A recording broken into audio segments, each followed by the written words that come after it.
நான் உன்னை கடுமையான சோதனைகளுக்கு உட்படுத்திய பொழுதும் என் மீது உனக்குள்ள நம்பிக்கையும் பொறுமை மற்றும் பக்தியும் பல மடங்கு உயர்ந்துள்ளது. அதன் கைமாறாக உன்னுடைய விருப்பத்தை நிறைவேற்றி ஓர் உயர்ந்த நிலைக்கு உன்னை இட்டுச் செல்லப் போகிறேன்.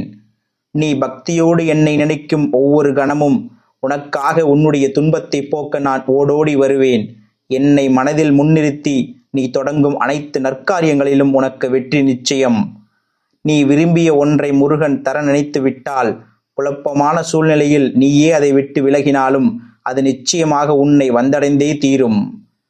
கவலைப்படுவதன் மூலம் எதையும் மாற்ற முடியாது. ஆனால் முருகன் மீது நம்பிக்கை வைப்பதன் மூலம் எதுவும் மாறலாம். முருகன் இருக்க பயமேன்?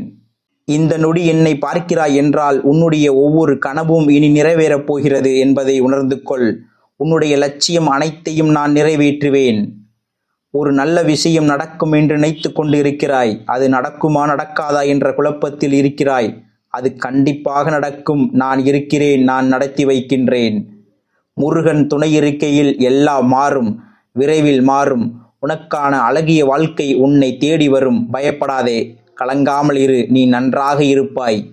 உன்னுடைய துன்பமெல்லாம் முடிவடைந்து விட்டது. முருகன் உனக்காக வந்து விட்டார். உனக்கு என்றும் நல்லதே நடக்கும். சந்தோஷமாக இரு. உனக்கு அனைத்துமாய் முருகன் நான் இருக்க நீ அழ வேண்டாம். பொழுது விடிந்தவுடன் உன்னுடைய சோகமெல்லாம் சுகமாய் மாறும். உனக்கு என்றும் நல்லதே நடக்கும்.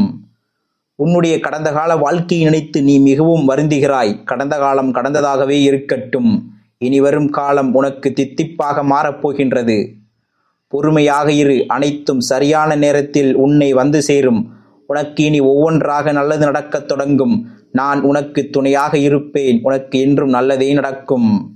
உடைந்து போன நிலையிலும் அடுத்த அடியை உன்னால் எடுத்து வைக்க முடிந்தால் எவராலும் உன்னை தோற்கடிக்க முடியாது.